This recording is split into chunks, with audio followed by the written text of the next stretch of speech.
When a person is cremated, the heat usually destroys any evidence of foul play. At least, that was the theory, until a scientist in Texas found a way to test cremated remains, and in so doing, made forensic history.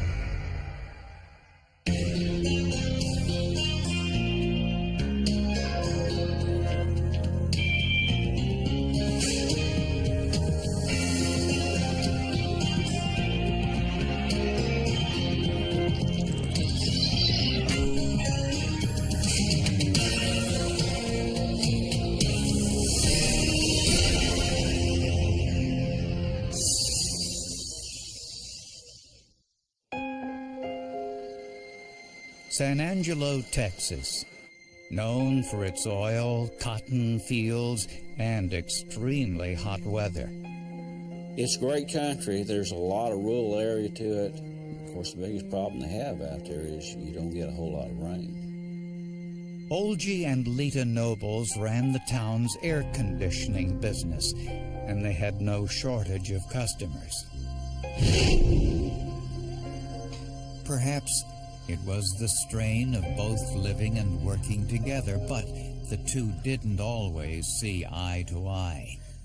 It was that kind of different relationship where there was love involved, but you couldn't tell it from the outside.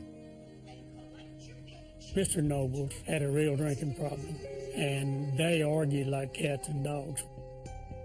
At the age of 70, Olgie died after a lengthy illness. Shortly after the funeral, his wife Lita checked herself into a hospital. She hadn't been feeling well for weeks. I just sick, just vomiting all the time, just deathly sick at my stomach, and I just get weaker and weaker, and got to where I couldn't walk. Lita blamed the stress of her husband's death for her illness, but doctors found nothing wrong and released her. Within days, the nausea and vomiting returned, and Lita developed another symptom: numbness in her fingers and toes. I woke up one night and I was so sick, and I got up, tried to get in the chair, and of course my legs didn't hold me, and I just went down the floor. Lita went to the hospital once again.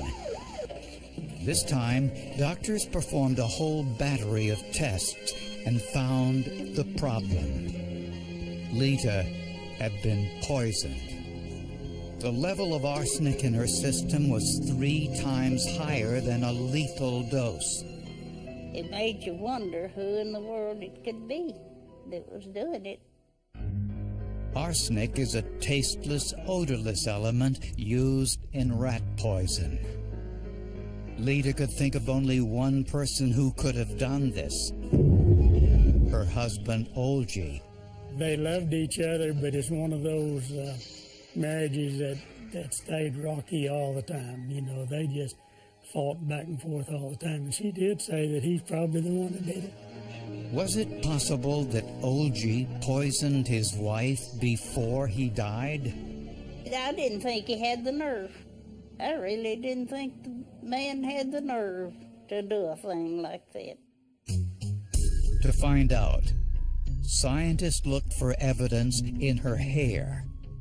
It turns out that hair, and in some cases toenails or fingernails, are good indicators of body loads of certain elements. In particular, in the case of arsenic, it's often used as hair where it's concentrated in the hair. Since hair grows approximately 1/2 inch per month, and Lita's hair was 3 inches long, this gave scientists a 6-month timeline to see when Lita was poisoned. Each 1/2 inch piece of hair was tested with neutron activation analysis. Neutron activation has some advantages, and one is that it is considered to be non-destructive. That is, solid samples can be irradiated directly without having to dissolve the sample in any way. The results were surprising. Lita ingested a massive dose of arsenic in the month before Olgi died. But she ingested a second large dose in the month after his death. They were able to conclude that she had had a large dose of arsenic in the time frame since her husband had been dead, and he couldn't have possibly administered it. Now investigators questioned whether Olgi too had been poisoned.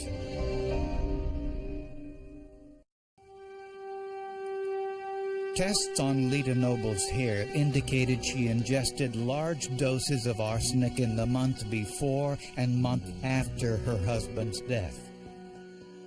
At one time, arsenic was an ingredient in rat poison, but it's no longer used for that purpose.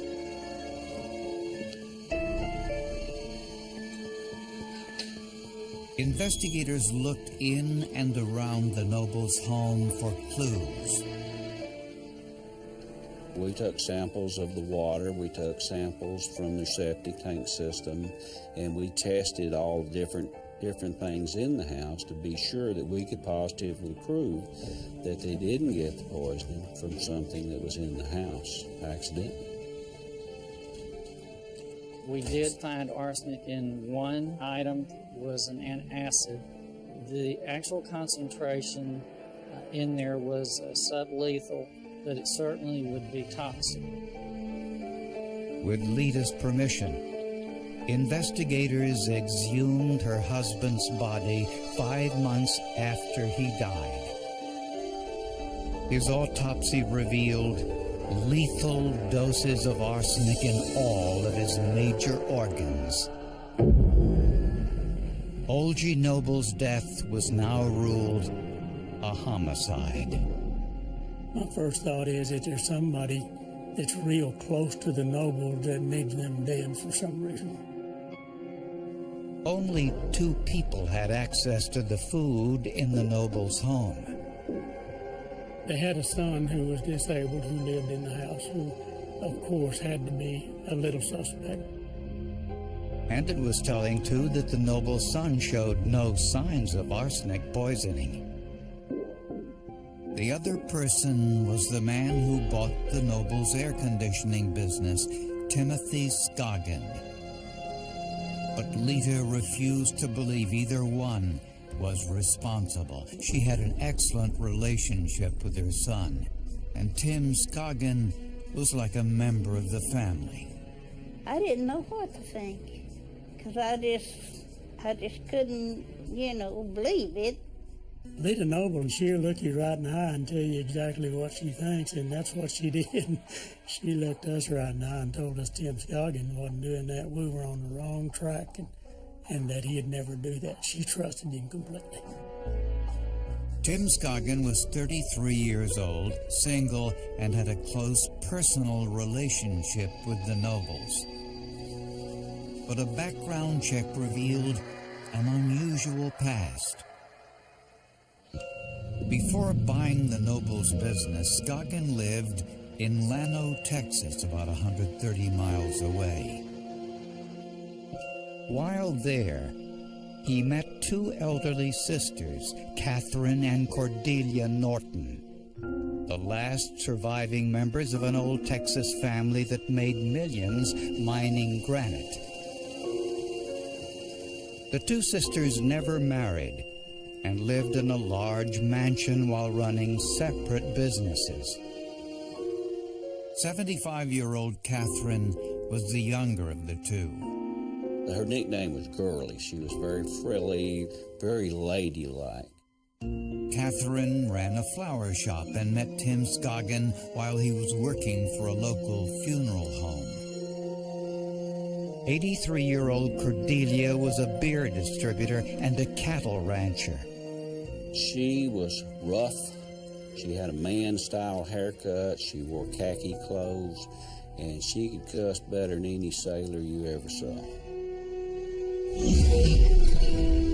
As Scoggin got to know the sisters, he spent increasing amounts of time doing their chores, cooking for them. He acted as their driver and helped them with their medications. They were lonely. They needed someone to talk to them. They needed someone to care for them. And that's what he did, and they trusted him just like a son. He was at their beck and call. He would drive them anywhere, take them to the doctors. They would often go to University of Texas football games. Not surprisingly, the sisters appreciated Scoggins' help and apparently led him to believe his generosity would be rewarded. He knew the ladies had a lot of money, and he was going to befriend them. And he said that Catherine and Cordelia had told him that they were going to remember him in the will. So he was really thinking he was going to make a lot of money. He bragged that he was wealthy or that he was going to be an heir or already was an heir of a wealthy family and I believe he said he was related to the Norton sisters rather than just a friend. Then, all of a sudden, the two sisters died within a day of one another. The doctor signed off and said death, heart attack to old age, and no one really knew anything about it or thought a whole lot about it. They were buried, everyone went about their business. The sisters' estate was estimated to be approximately $5 million. When investigators learned that Old G. Nobles had been poisoned, the deaths of the Norton sisters appeared suspicious. Right away I thought, well, we need to exhume the bodies of the Norton girls. But they hit a dead end. Both Norton sisters had been cremated. So I was afraid we'd lost everything. If Tim Scoggin killed the Norton sisters for their money and murdered Old G. Nobles too, he had committed the perfect crime 3 times. You can't be around 3 deaths and 1 near death under very similar circumstances and just say it's a coincidence. But without forensic evidence, there was no way to prove it.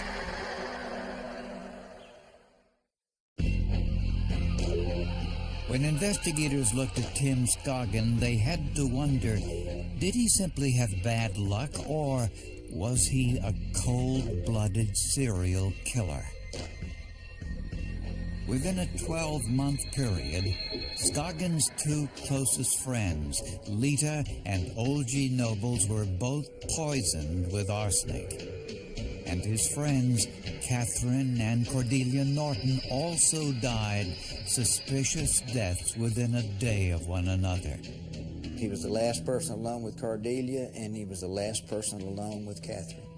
He wanted money, he wanted riches, and he liked the lavish lifestyle of particularly the Nortons. I mean, the Nortons traveled all over the world. They had friends from all over the world come visit them, and he was included in that circle. If Scoggin poisoned the Norton sisters, no one could prove it. They had both been cremated. All that remained were their ashes. He believed he could burn up the evidence and he'd be safe. In the average cremation, the body is subjected to temperatures of more than 2,000 degrees Fahrenheit for up to 3 hours. Virtually nothing remains. It takes a lot of temperature to reduce a body to nothing but a little pile of ashes. Investigators called laboratories and universities around the country, but no one knew of any way to test cremated remains for forensic evidence.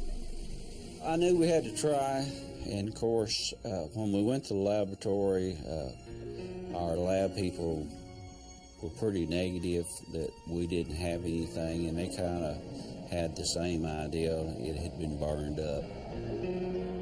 But Rod McCutcheon, a toxicologist at the Texas Department of Public Safety Crime Lab, was willing to try.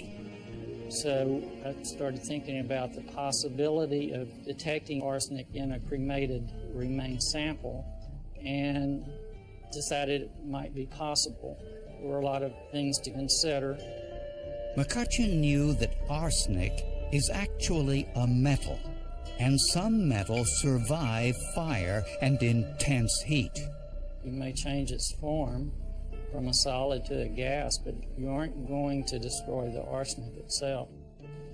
So he took the sisters' ashes and added an acid solution to dissolve all of the organic material. What was left was primarily sulfuric acid. In a process called colorimetric testing, he added hydrochloric acid and zinc to the mix. As it bubbles through this device, the arsenic will react and form, if it's present, a purplish violet color. The more arsenic present, the stronger, the more purple the color is. Rod McCutcheon's chemical cocktail made forensic history. The solution turned a deep purple, conclusive proof of the presence of arsenic. Theoretically, it could be done, but when it happened, that was a surprise. I was elated when I found the results, to tell you the truth. I couldn't believe it. The depth of color in the reaction showed that Cordelia Norton ingested a massive amount of arsenic.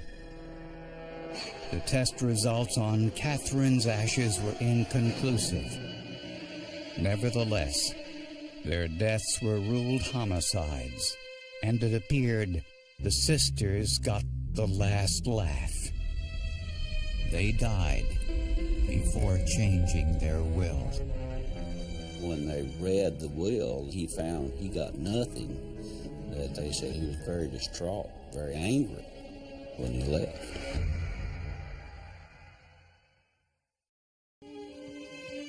Tim Scoggin was the prime suspect in the murders of Cordelia and Catherine Norton, Old G. Nobles, and the attempted murder of Lita Nobles.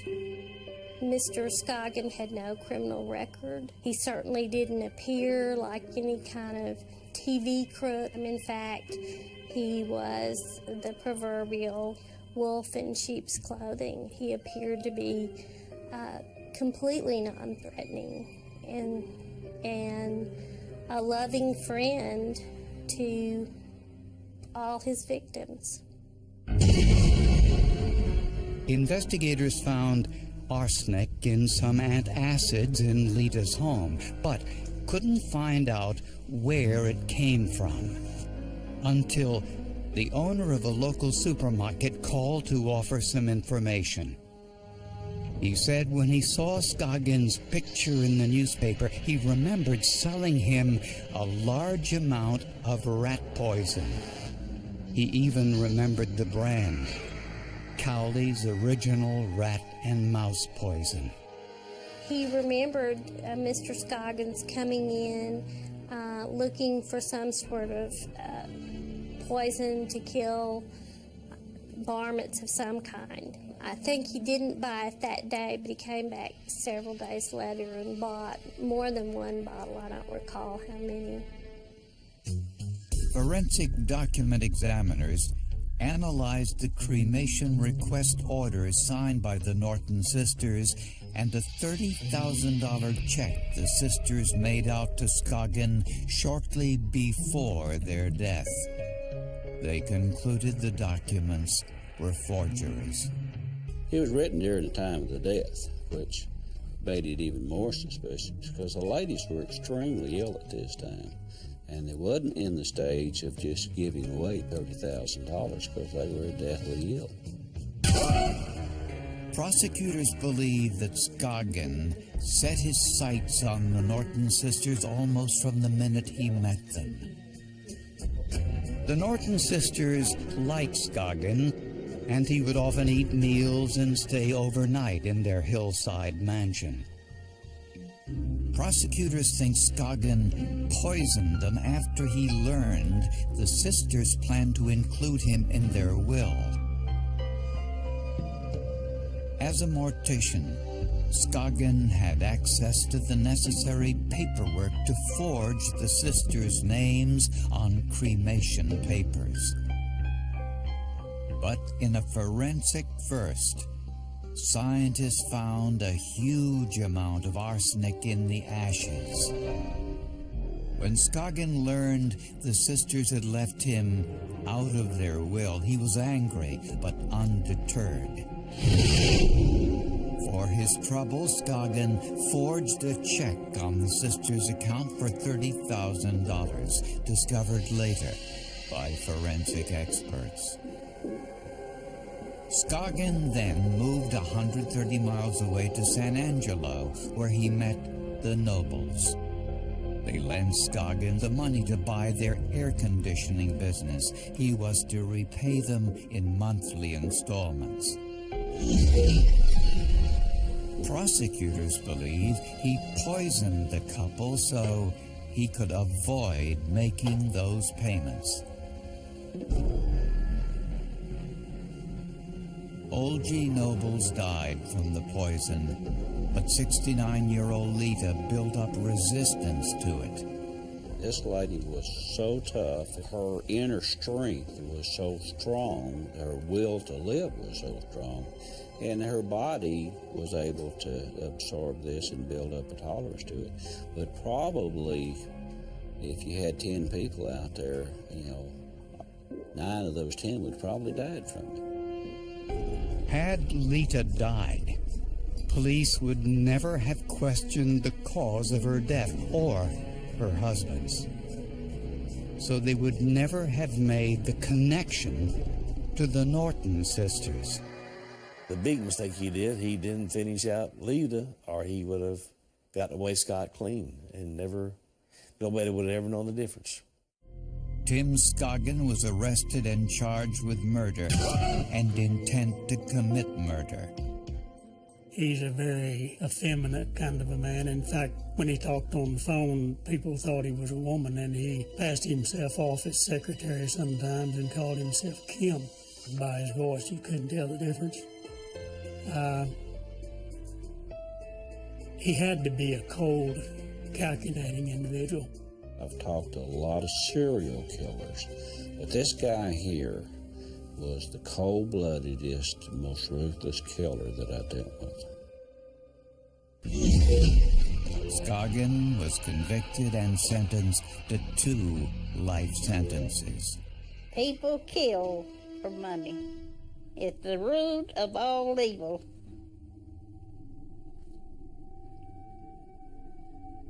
It really is. That is absolutely true. That's all he done it for was money. Lita Nobles still suffers from the poisoning. To this day, she has trouble walking. Yes, I'd get angry sometimes. I'd get to thinking about it, and at first I couldn't talk about it. I'd just go to crying. I just couldn't talk about it. Now, scientists all over the world can test cremated remains for various substances, thanks to the hard work and dedication of the scientists involved in this case. People sit around trying to think of the perfect crime, and one could say that he nearly did commit 4 nearly perfect crimes, and there were just a few mistakes. I'm not a chemistry major, but I just felt like I hate to lose, and I hate to see someone get away with a crime, and so it just happened to work out, and I was very blessed that it did. Even though that in this case the perpetrator had gone out of his way to try to destroy the evidence was persistent, and it was still there even after cremation.